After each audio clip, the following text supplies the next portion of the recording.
Across 26 months of the Pacific War, this aircraft sank 260 Japanese ships. It also killed 712 of its own crewmen. Both of those numbers come from the same machine, the same approach, the same 4 seconds at 50 feet above the water. Its name was the B-25 Mitchell. And on the morning of October 18, 1943, 10:30 over the Bismarck Sea, Lieutenant Colonel Clinton U. True was flying it directly into a storm front toward Rabaul, with a recall order in his radio that he was pretending not to hear. The aircraft had a name painted on its nose, Redrath. True was 35 years old. He had been commanding the 345th Bombardment Group for just over a month. Behind him, in formation, 35 more B-25s followed, engines droning at full power, propellers shredding the heavy tropical air. Ahead of them lies the most heavily defended Japanese base in the Southwest Pacific. A harbour complex carved into a volcanic caldera, an airfield network fortified over 2 years, anti-aircraft batteries, fighter squadrons, naval guns dug into hillsides above the water. Every previous American attack on Rabaul had required fighter escort. Today there is none. Somewhere in the storm front behind them, the rest of the attacking force has turned back. The weather has been judged sufficient reason to abort. A recall order has been transmitted across the formation. True's radio operator will later explain that he did not receive it. That is the official record. The men in the formation know better. The story you are about to hear is not about a battleship. It is not about a heavy cruiser. It is not about any vessel that ever flew the stars and stripes from a mainmast. The monster of this story carries 14 guns, yes. But those 14 guns face forward, mounted in the nose and along the fuselage of a medium bomber that the United States Army Air Forces had originally sent to the Pacific to do something else entirely. The 14-gun monster is a B-25 Mitchell, and the story of how it came to exist begins not with a clean order signed in Washington. It begins with a 44-year-old commercial pilot who had recently escaped from the Japanese occupation of the Philippines, leaving his wife and 4 children behind in an internment camp in Manila. His name was Paul Irvin Gunn. Everyone called him Pappy. When the B-25 Mitchell first arrived in the Pacific in 1942, it came as a conventional medium bomber, glass-nosed, equipped with a bombardier's station and the famous Norden bomb sight. That precision instrument was the technological centerpiece of American strategic bombing doctrine. It justified, in the minds of the men who wrote the manuals, the entire concept of high-altitude daylight bombing. The Norden required a stable approach, level flight, constant speed, typically above 10,000 feet. The bombardier made continuous adjustments during the final minutes of a bomb run, calculating release points down to a matter of feet. Against fixed targets in clear weather, the system worked. Against Japanese ships moving in the tropical squalls of the Southwest Pacific, it did not. Hit rates were what senior officers called inadequate. That word, inadequate, was bureaucratic. The reality it described was simpler. American bombs were falling into open water. Japanese ships were reaching their destinations. Japanese supply lines were not being broken. Something had to change. In Brisbane, Australia, in 1942, that something arrived in the form of a man with no formal engineering training, no aeronautical degree, and no patience for the printed doctrines in the army manuals. Pappy Gunn had been a civilian pilot in the Philippines when the war reached him. When Japan invaded in December 1941, his family was caught in Manila. His wife and 4 children were interned in the Santo Tomas camp, where they would remain for the next 3 years. Gunn himself made his way out. He flew south, reached Australia, and was directly commissioned into the US Army Air Forces as a captain in the spring of 1942, at the age of 42. The Army needed officers who knew the Pacific. Gunn knew the Pacific. The paperwork was a formality. What the Army received in return was not a typical officer. Gunn looked at the B-25 and saw an engineering problem the doctrine had not solved. The bombardier's station and the Norden bomb sight were occupying the most valuable real estate on the aircraft, the nose, and producing inadequate results. He proposed removing them. He proposed replacing the glass nose with a solid metal plate. He proposed mounting forward-firing 50 caliber machine guns where the bombardier had been. He proposed flying the aircraft at 50 feet above the water at full power and firing every gun forward as the pilot held the aircraft on a straight line directly at the target. This was not in any manual. This was not what the B-25 had been designed for. Senior officers initially refused to authorize it. Gunn did it anyway. The first field modifications were performed in Australian workshops, with metal plates cut to shape and machine guns bolted in by armourers who had never installed a forward-firing weapon on a bomber before. The pilots who flew the modified aircraft learned the approach by flying it, surviving it, and flying it again. Gunn's specific contribution was the conversion, the aircraft itself. The low-altitude attack tactic that made the conversion lethal was being developed in parallel by Major Edward Larner of the 3rd Bomb Group under General Kenny's authority. Gunn supplied the gun platform. The 3rd Bomb Group supplied the approach. The combination was what came out of the Southwest Pacific in late 1942. In March 1943, the modified B-25s of the 3rd Bombardment Group found their proof. A Japanese convoy was attempting to reinforce Lae on the northern coast of New Guinea. 8 transport ships, 8 destroyers, roughly 7,000 troops aboard. The convoy was spotted by American reconnaissance on March 1st. By the morning of March 3rd, the modified B-25s were over the Bismarck Sea, coming in at mast height. The results were not bombing results. They were something the doctrine had no language for. All 8 transport ships sunk. 4 destroyers sunk. The remaining 4 destroyers withdrew, having lost their convoy. Roughly 3,000 Japanese soldiers killed, most of them drowned in open ocean. The reinforcement of Lae did not happen. The strategic position in eastern New Guinea began to collapse.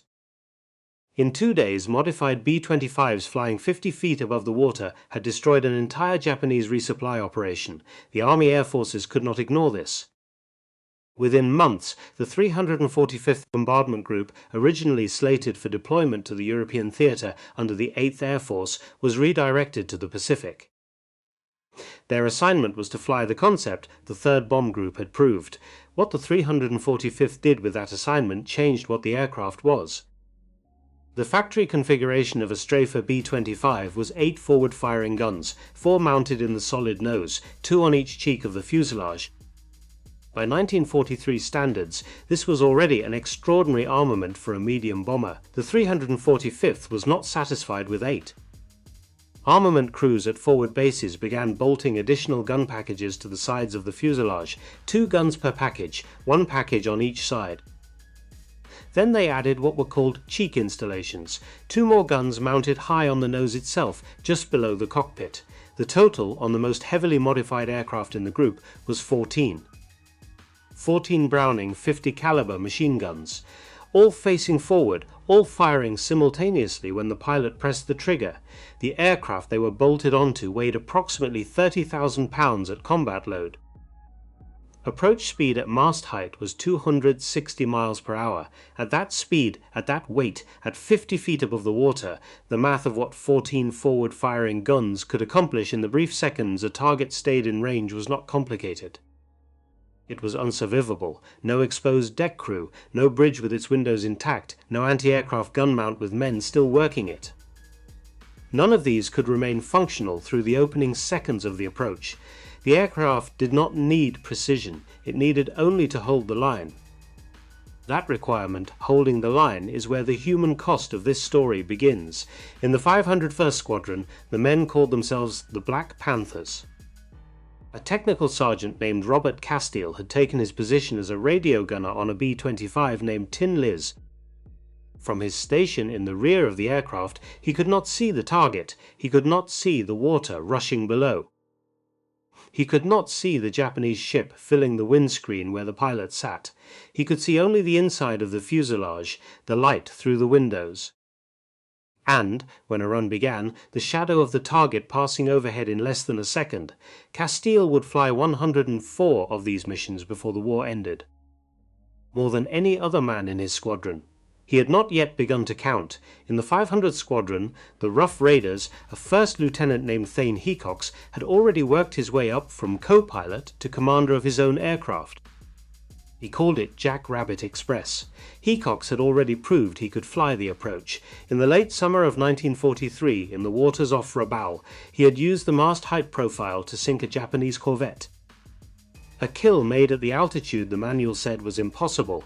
At the closing speed the manual said could not produce hits. He had held the line. He was good at it. He would be good at it until February 15th, 1944, over Kavieng, when he would not come back. Which brings us back to the morning of October 18th, 1943, to Lieutenant Colonel Clinton Yu. True, holding Red Wrath on a heading for Rabaul, to 35 B-25s in formation behind him, to a recall order that his radio operator did not receive. The official record says the radio failed. The men in the formation, including a radio gunner named Casteel and a pilot named Hecox, know what they know. Clinton True knew the order had come. He had been commanding the 345th for just over a month. He understood that his career, his commission, his rank, possibly his freedom under court-martial procedures, depended on whether the mission ahead of him produced results that would make the lie about the radio impossible to challenge. If he turned back, he was a man who had received a recall order in bad weather and obeyed it. If he went in, hit Rabaul without escort, and produced damage the 5th Air Force Command could not ignore, he was something else. What he chose to be that morning was the man who kept flying. The 36 B-25s of the 345th Bombardment Group held their formation, came in under the cloud base, crossed the coast of New Britain at low altitude. Ahead of them the harbour complex of Rabaul began to take shape on the horizon. The men in the back of the aircraft, the men like Casteel, could not see it yet, but they could feel the engines being pushed to full power. They could feel the airframe vibrating at the frequency of a mast height run beginning, and then 14 guns opened up, and the sound became something without comparison. The arithmetic of what was about to happen had been worked out before the engines started that morning. A B-25 Mitchell at 260 miles per hour covers approximately 380 feet of ground every second.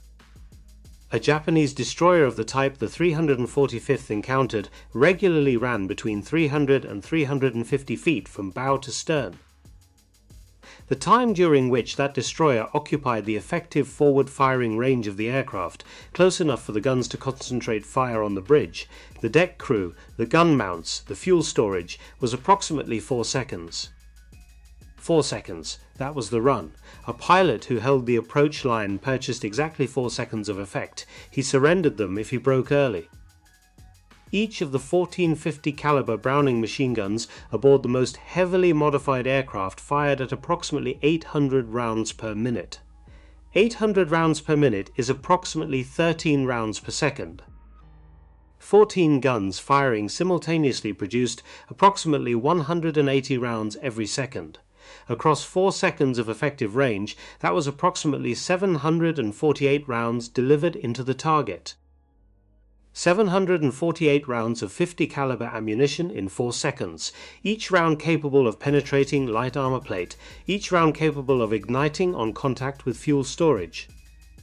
Distributed across exposed deck positions, bridge windows and the gun mounts where Japanese sailors still stood at their stations. No gun crew remained functional through the first pass. The bridge crew could not continue directing fire. The ship could still float. Its ability to fight back could not survive the opening seconds of the approach. The skip bombing completed what the guns began. Bombs released at 50 feet above the water did not arc out downward from altitude. They struck the surface at a shallow angle and skipped forward across it, the same way a stone skips across a pond, closing the remaining distance to the hull at water level, striking below the waterline where the armor was thinnest and where flooding was hardest to contain. Timed fuses allowed the aircraft to clear the ship before the bomb detonated. The pilot, who held the line long enough to release at the correct distance, had roughly 2 seconds to clear the mast before the explosion came up behind him. That was the geometry. It was the geometry that men in their early 20s were now flying into every morning the weather allowed. In the back of Tin Liz, Robert Casteel could not see any of it. He could see the inside of the fuselage.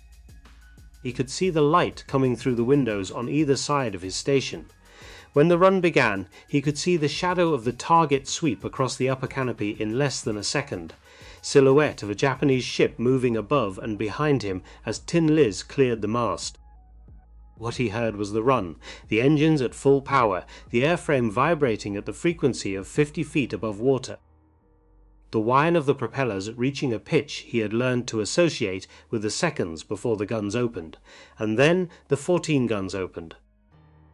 The sound was unlike anything else in the aircraft, a sustained, tearing roar that travelled through the aluminum structure around him and into the soles of his boots, and the palms of his hands gripping the receiver of his own weapon.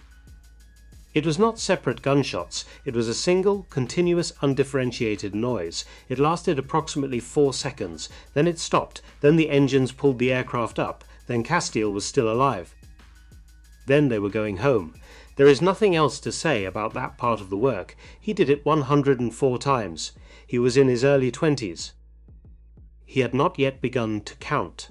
Somewhere on certain early conversion airframes, the Norden bomb sight was still bolted into the cockpit station where it had originally been installed. It was no longer in use. It could not be used. At 50 feet above the water, at 260 miles per hour, there was no time, no altitude, and no stable approach for any of its calculations. The Norden was not wrong in the aircraft that carried it. It was irrelevant in this one. They had replaced it with 14 guns and a pilot who had trained himself to hold the line. The geometry that resulted was not complicated. It was simply unsurvivable by the things it was aimed at. This is what the doctrine had been wrong about. This is what Pappy Gunn had figured out in Brisbane in 1942, working with metal plates and bolt-on guns in a workshop that had no name in any army manual.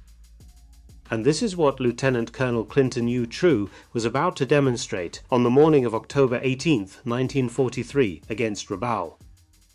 The 36 B-25s of the 345th came in under the cloud base over New Britain and reached Rabaul at low altitude shortly after 11 in the morning. The Japanese garrison was not prepared. Their defences had been built for high-altitude attacks. Their fighter cover was patrolling at altitudes the B-25s never climbed to that morning. Their anti-aircraft batteries had been positioned for an enemy approaching from above. The B-25s were coming in along the water. The aircraft on the airfields below them were not in revetments. They were not dispersed. They were lined up on the runway parking aprons as they would be in a base that did not expect to be hit that morning. The 345th went in, 14 guns per aircraft. 36 aircraft. The damage assessment that came back was specific. 41 Japanese aircraft destroyed on the ground. 3 Japanese ships sunk in the harbour. 38 aerial kills against the Japanese fighters that did get up to intercept. American losses, 2 B-25s. Several previous weeks of conventional attacks on Rabaul had produced damage assessments that were a fraction of those numbers. The B-25s of the 345th had achieved more in a single morning, without escort, in weather that the rest of the attacking force had judged unflyable, than the entire 5th Air Force had managed across most of the preceding month. Lieutenant Colonel Clinton U. True had been in command of the group for 38 days when he led that mission. 3 days after he came back, he stood in General George C. Kenny's office in Brisbane. George Kenny was 54 years old. He had been commanding the 5th Air Force since the previous year. He understood the doctrine that True had violated. He understood the chain of command. He understood, in detail, what the recall order had said and what True had been required to do when it was received. He also understood what was in the newspapers that morning. The local Brisbane papers were carrying headlines describing General MacArthur's daring new tactics, the B-25 gunships over Rabaul, the unescorted approach. The results. American readers across the Pacific Theater were reading those headlines. So were the newspapers in San Francisco, in Chicago, in New York. Kenny had read them before True walked through the door. True repeated his account. The radio operator had not received the recall order. The formation had continued on. The results were the results. Kenny did not believe a word of the radio story. But the results were the results. What followed was the precise mechanism by which a doctrine gets revised in an army at war. A subordinate proves the doctrine wrong in a way the chain of command cannot ignore. The chain of command finds a way to credit the proof without admitting the doctrine was wrong. Kenny had been prepared to convene a court-martial. In view of the results, a court-martial was not what the moment required. Kenny awarded Clinton U. True, the Distinguished Service Cross, the second highest decoration the United States Army gave for valor in combat. The 345th Bombardment Group received a Distinguished Unit Citation for the Rabaul operations. The Army Air Forces had been prepared to break a 35-year-old lieutenant colonel for what he had done. Then the results came in, and the Army gave him a medal instead. This was not hypocrisy. This was how an institution that could not openly say it had been wrong went about acknowledging that it had been wrong. The doctrine survived the official record. The aircraft and the men and the approach that had proved the doctrine wrong continued to fly, and the rest of the Pacific War was conducted around the gap between what was written and what was known. On the other side of that horizon, in the underground command bunkers carved into the volcanic rock above Rabaul Harbor, the men responsible for stopping these attacks were arriving at their own conclusions. Vice Admiral Junichi Kusaka was 55 years old. He commanded the Imperial Japanese Navy's Southeast Area Fleet from Rabaul. He had watched the air defense of his command degrade across 1943 in ways that were not solvable by any of the methods his pre-war training had given him. The American attacks were coming in below the altitudes his radar could acquire effectively. The American attacks were coming in below the altitudes his interceptors patrolled. The American attacks were coming in faster than his anti-aircraft batteries could track, at angles his gun mounts could not engage, with a volume of forward fire that his exposed gun crews and bridge watch could not survive long enough to call out a target. The first time was an embarrassment. The second time was a problem. By the autumn of 1943, it was becoming a strategic crisis. The Imperial Japanese Navy had no doctrine that explained what was being done to it. Kusaka issued the orders he had to issue. Anti-aircraft concentrations at harbor approaches were increased. Ship formations were ordered to disperse, spacing vessels further apart so a single B-25 run could not bracket multiple targets. Fighter cover was ordered to patrol at lower altitudes than standard practice had previously required. The orders went out, they were carried out, they produced one specific, measurable effect: they produced more dead Americans. The Japanese adjustments did not stop the attacks. They could not stop the attacks. The geometry of the 4-second run, the unsurvivable volume of forward fire, the skip-bombing release at 50 feet, none of these were vulnerable to the countermeasures available to a defending navy in 1943. The Japanese adjustments did increase the cost of each attack to the attackers. Lower fighter patrols meant the B-25s ran into interceptors before they got to their targets. Increased anti-aircraft concentrations meant more rounds in the air during the approach. Dispersed ship formations meant that the second and third aircraft in a flight could not benefit from the suppressive effect of the first. Each pilot had to hold his own line, against his own ship, with whatever fire that ship was putting up at him personally. The attacks continued. The damage to Japanese shipping continued. The American casualty rate climbed. This is the part of the story that does not appear in the headlines of October 1943. It is the part that becomes visible only later, in the squadron rosters, in the names that begin to thin out from the roles of pilots, navigators, gunners, radio operators. Men who had flown the approach in March, in May, in August were no longer flying it in December. Some had finished their tours, some had not. By the end of 1943, the 345th had moved its operations forward, following the front. The line of advance ran up from Port Moresby on the southern coast of New Guinea to forward strips at Dobodura and Nadzab. From those strips, the targets were the Japanese supply bases that anchored the enemy's position in the Bismarck archipelago. Rabaul remained one of those targets. So did Kavieng, the Japanese naval supply base on the western tip of New Ireland, 200 miles north of Rabaul. Kavieng served as a forward harbour for Japanese shipping moving between Truk, the Philippines, and the front. It was less heavily defended than Rabaul. Its garrison was smaller, its anti-aircraft batteries were fewer. It was still a place where men could die. In the first weeks of February 1944, the 5th Air Force tasked the 345th to participate in a coordinated strike on Kavieng. The 38th Bombardment Group would go in first, hitting the fuel storage areas and supply dumps along the harbour. The 3 from 45th would follow at low altitude. This was a standard sequence in 1944. The first wave knocked down the defences, so the second wave came through behind them and put the ships in the harbour on the bottom. It was supposed to work.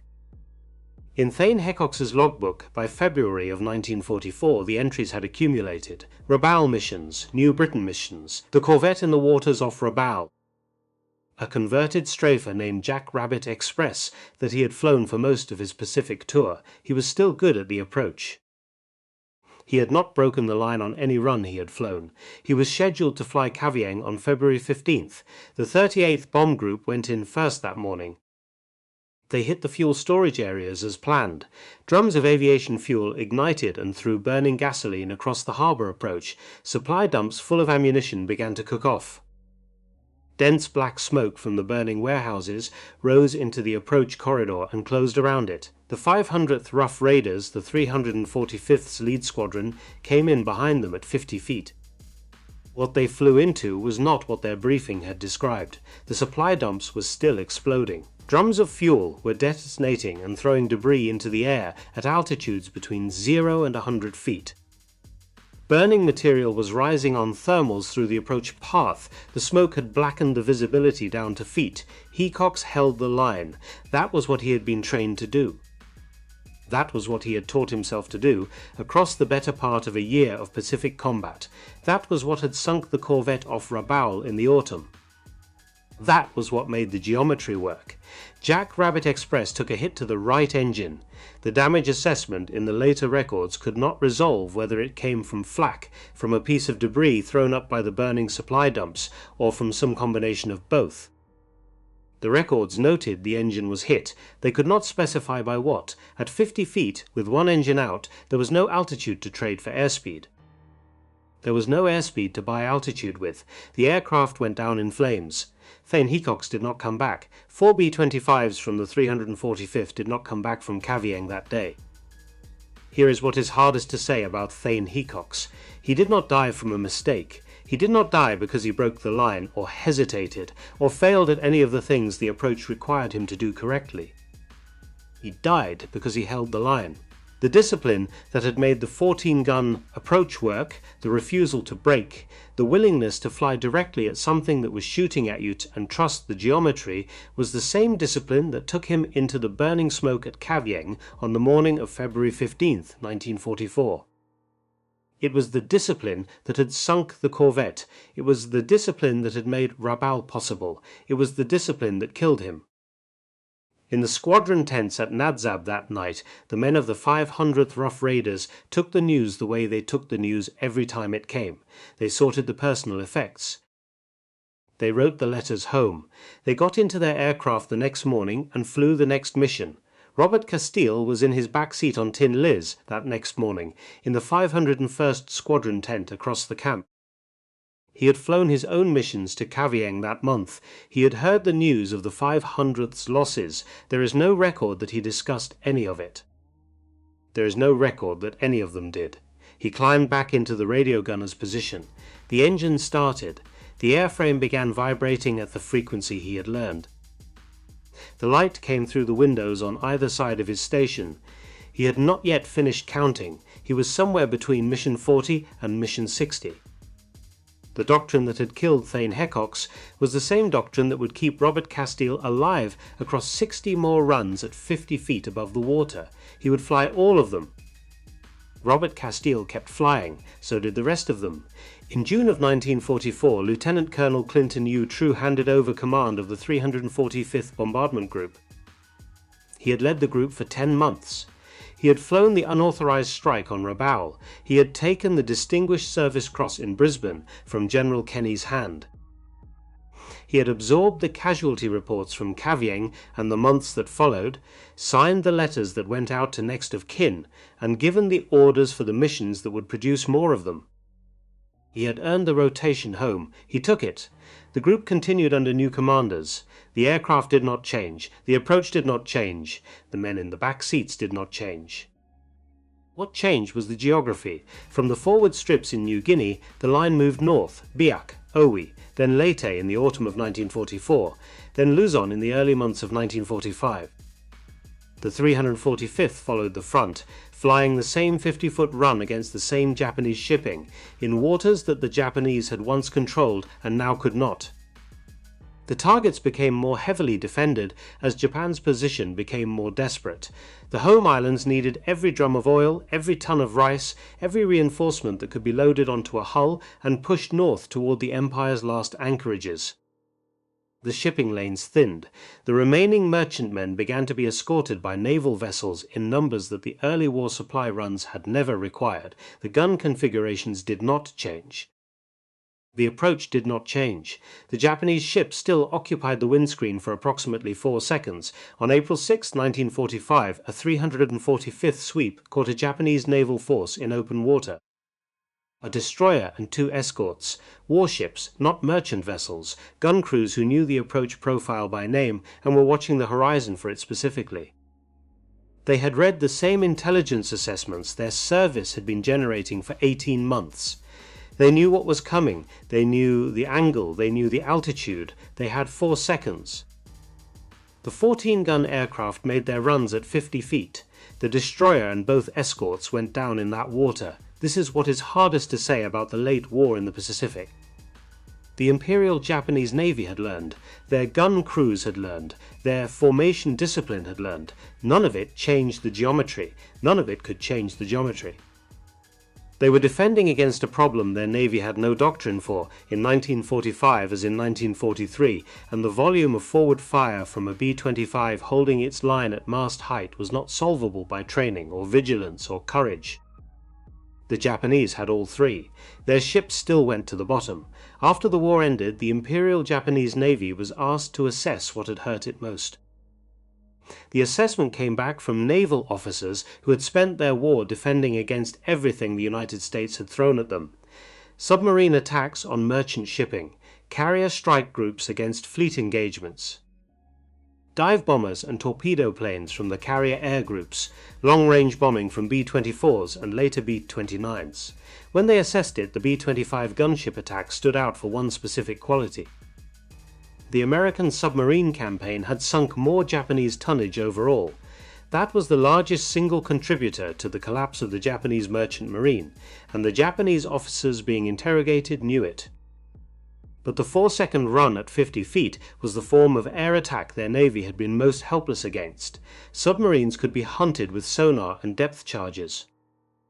Dive bombers could be partially countered by maneuver. The mast height strafer approach, once it began, could not be defended against by any tactic the Imperial Japanese Navy had developed.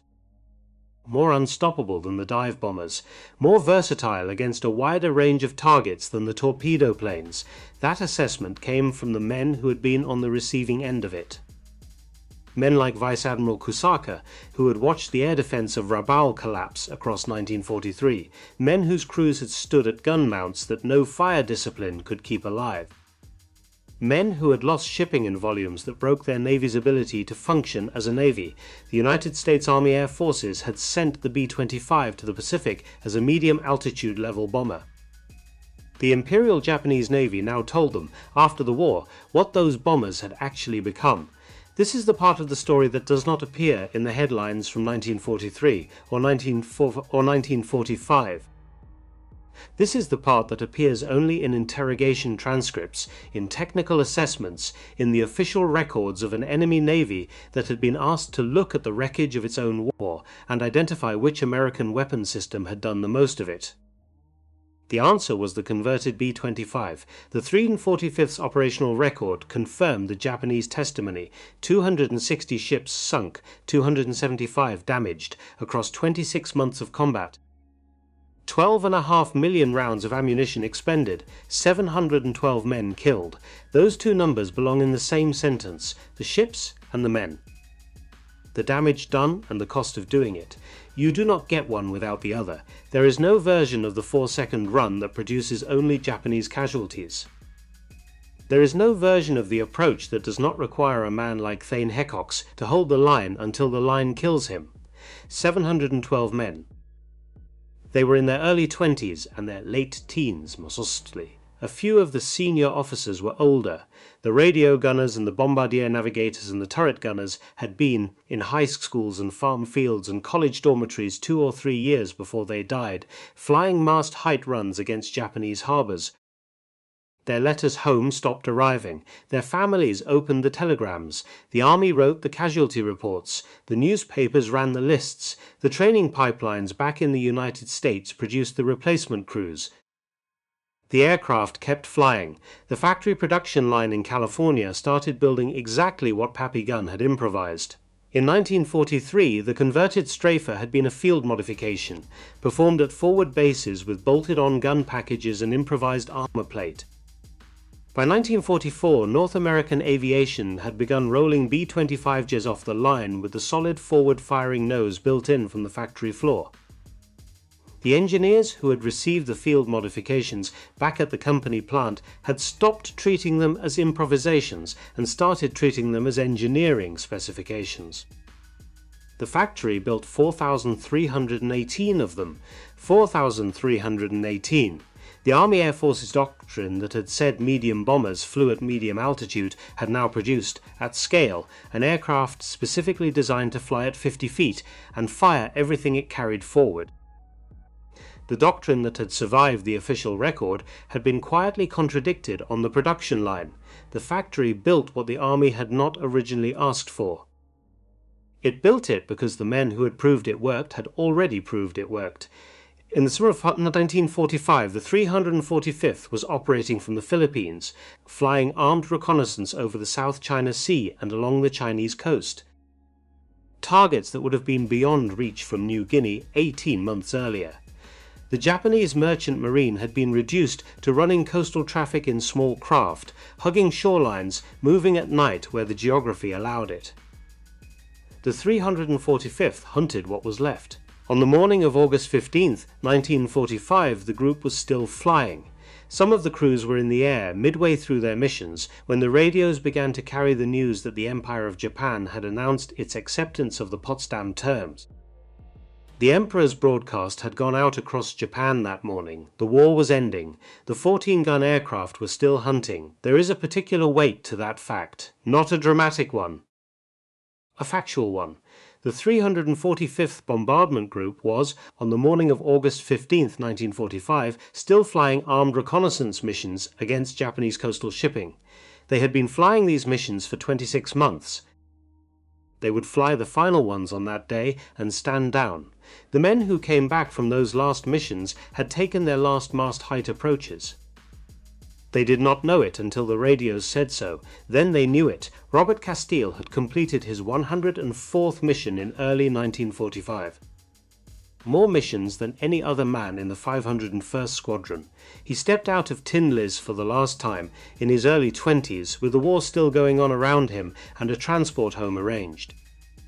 What he did after the war is not in the sources consulted here. That absence almost certainly means something specific. It means he went home. It means he built a life that had nothing to do with 50 feet above the water, or 4 seconds, or 14 guns. It means he became a husband, probably, and a father, possibly, and a worker in some town, in some state in the United States, where the things that had happened on Tin Liz did not need to be mentioned to anybody. It means he carried what he carried, and the absence of his name from the post-war record is the closest thing to confirmations that we are likely to get. 712 men did not have that option. They had gone into the back seats and the cockpits and the gunners' stations of BG-5s with names like Tin Liz and Red Wrath and Jack Rabbit Express on the assumption they would hold the line and the line would bring them home. For some it did, for others it did not. In Dayton, Ohio, at the National Museum of the United States Air Force, a B-25J with its full forward gun configuration stands on static display. 14 gun barrels face forward, from the nose and from the mounts, bolted along either side of the fuselage. The aircraft is preserved as it would have looked on a Pacific airstrip in 1944, with the engine cowlings buttoned up, the canopy clean, and the bomb bay doors closed.